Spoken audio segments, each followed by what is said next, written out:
Hi guys, I'm on my way home from work now. Now I can't remember if I said good morning to you all this morning. If I did, it'll obviously be on the previous footage because I'll have edited it and put it up. But if I didn't, well, let's assume I didn't. Let's just proceed as if I didn't. So, hello everybody. It's Friday afternoon. I'm on my way home. I'm on the way to pick via Michelle's work to pick her up and off home. Now it's the weekend, and I'm looking forward to having a rest. I've got a few things to do this weekend, but not too much. So I don't know whether to do a little bit tonight, get it out of the way, and then leave myself clear for tomorrow, or just say forget it tonight, have loads of gin, and regret it in the morning.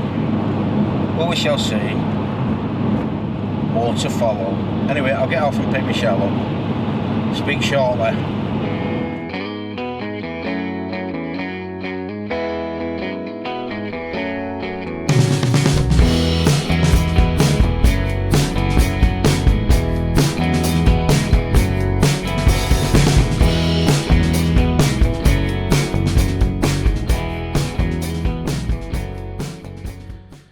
Good Saturday morning, guys. I've just been told off. The reason I've just been told off is Michelle was doing something and I hadn't vlogged it. Is that correct? Correct. And I made her turn her music off. And I'm not worried about the music being turned off. I just want this done so that I can go and have my breakfast. Okay, well, what Michelle's doing is, because it's coming up to Christmas, we've got all these boxes here. Now, there will be more about these boxes coming up in the next few days, a few weeks. We'll explain what they are. But the reason Michelle's moving them, turn around, talk to the camera. The reason Michelle's moving them is because Christmas is coming, and right behind me is where the Christmas tree will be going. So we need this stuff out of the way, don't we? We do. Now, well, some people will think I'm being unmanly and letting you get on with it, won't they? You were busy doing your editing, and Yeah. I just wanted it cleared before I sat down and had a cup of coffee. I've got some bacon cooking for some breakfast, and then I can maybe make a start on the ring. Okay, well, I'm going to let Michelle get on with that, and I'll give her a hand. I will give her a hand with the big boxes, but I'll deny it. I just said that Michelle did it all on her own because I'm a cruel slave driver, yeah? Michelle will be happy to take all the credit for moving those boxes because it took two men to get them in here. There you go then. Good morning, everybody. Moving on. Okay, guys, that's us now settling down for the evening. Michelle made tea before, which was just chicken dippers and plate of beige, as Michelle described it, but it was nice. Michelle is now, what is it, your pop sugar challenge? Yeah, there's a really amazing woman who did a spreadsheet of all the prompts, and I was going to download it to the computer because I set myself a list of books I wanted to read to cover the challenge and didn't end up reading a bunch of them. But I have read 105 books this year, so I'm wondering if I've actually covered all the prompts within the 105 I already read. What, for this year, you mean? Uh-huh. So what are the prompts? What are they usually? Oh. Well, explain, so I don't understand. Let me have a look, see if I can find it. Oh, that's the 2019 one. That's This is 2019. This is 2019. Because of my job, I'm actually sort of working across 2 years, and I'm now, because I mean obviously when we order stuff, the dates are actually now going into 2020 for a lot of the longer lead stuff. You see, try to remember what year it is most days. My goodness.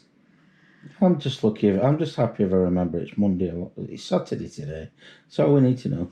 So, one of the prompts was a book that makes you nostalgic. Which one did you pick? I went with a point horror novel that I steamed my way through in no time at all. When I was a lot younger, I borrowed every one I could get my hands on out of the library. So the one I went with was Trick or Treat by Richie Tankersley Cusick. I bought it second hand on Amazon for like £1 something. Why does that make you nostalgic?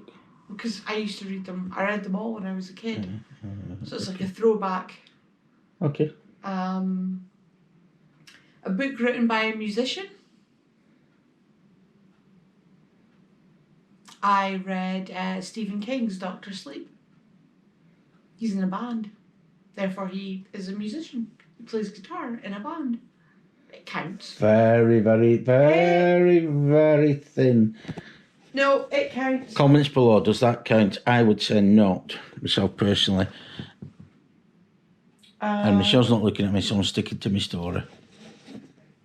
A book with pop, sugar, or challenge in the title. So I went with Cheryl Strayed's Dear Sugar, Advice on Life and Love. It's a collection of advice columns that she'd written.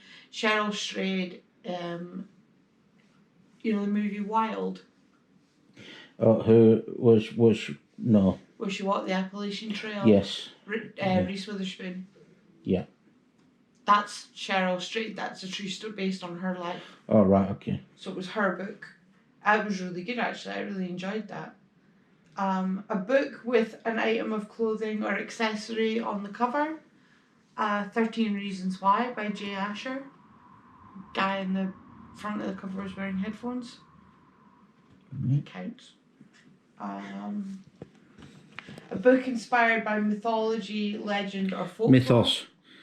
Well, I've read Mythos. I've read Circe and Song of Achilles by Madeline Miller as well, and all three of those are based in Greek myth. So any one of those three will count. A book published posthumously. I was going to read Sleeping Murder by Agatha Christie because it was actually published after she died, but I haven't read it yet. But I did read I'll Be Gone in the Dark by Michelle McNamara, which was also published after she died, so that counts. The Binding by Bridget Collins, I picked that up in January, so that counts. That was an easy one for you, wasn't it? Yeah, I bought a lot of books this year. A book featuring an amateur detective. Anthony Horowitz thing. Horowitz. No, because that's an actual detective. No, but he's been the amateur detective, isn't he? And well, Anthony Horowitz would be, yeah, I suppose. Did you read any Father Brown? No, but I have read Marple. Right, so because Poirot doesn't count because he's actually he's not an amateur. Yeah, he gets paid for it. A book written by an author from Asia, Africa, or South America. That was War and Peace. Because it's written by someone from Russia, and some of Russia is in Europe and some of Russia is in Asia. Eurasia. So I am counting that, and nobody is going to take that away from me, because if I ever get through that book, I deserve a medal. A ghost story. I read The Haunting of Hill House by Shirley Jackson. It has ghosts in it. Is it good, that? Because I want to watch the programme and I've not. No, the book is not good, but the TV programme's supposed to be excellent. Oh, right, okay. A novel based on a true story. Obama. Well, it's not a novel, though, is it? Yeah, but The Nickel Boys would count. Okay. Which was one of Barack Obama's recommended reads.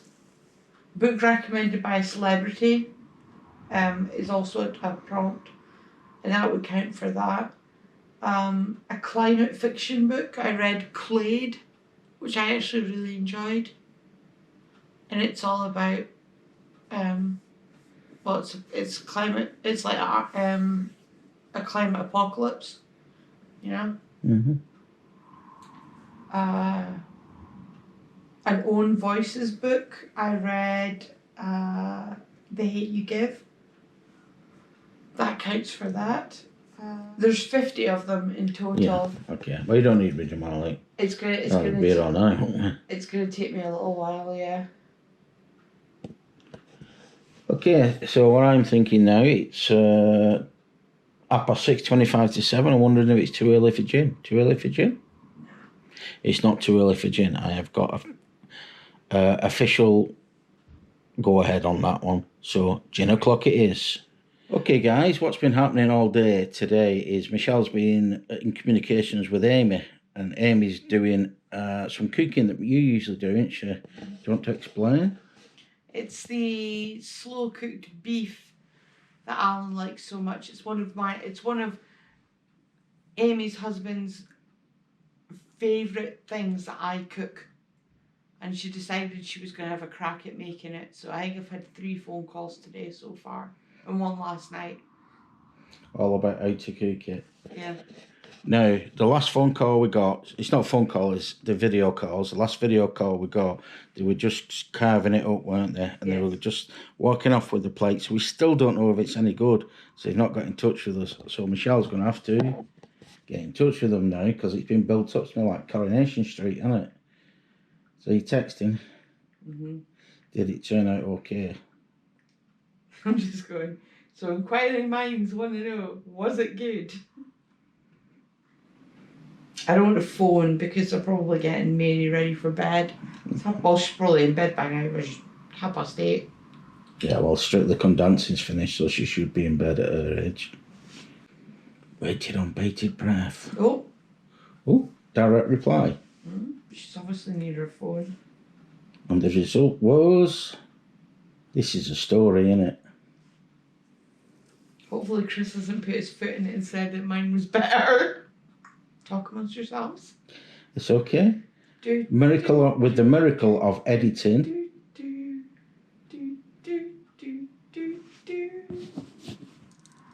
She says that she wasn't very hungry after all the cooking, so she had the parsnips and the cauliflower cheese. But Chris said it was lovely. So she didn't eat it? No. So she can't even critique her own cooking? Amy, you're missing out there. All good chefs taste the food. It's the rule, isn't it? It's the rule. Taste your food when you're a chef. Whereas, apart from like my type of cooking, where you put it in the microwave or you heat the beans up, and I know that toast is going to be okay. I'm just gone back and gone, success. Can't believe after all that effort you didn't eat it though. Yeah. Oh well, moving on.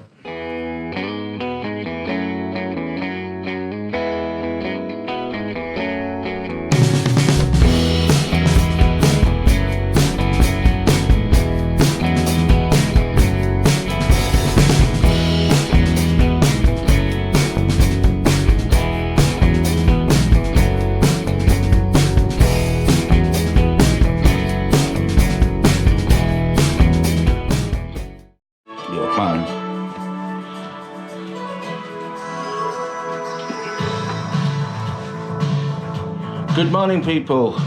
Start that again. That sounds terrible.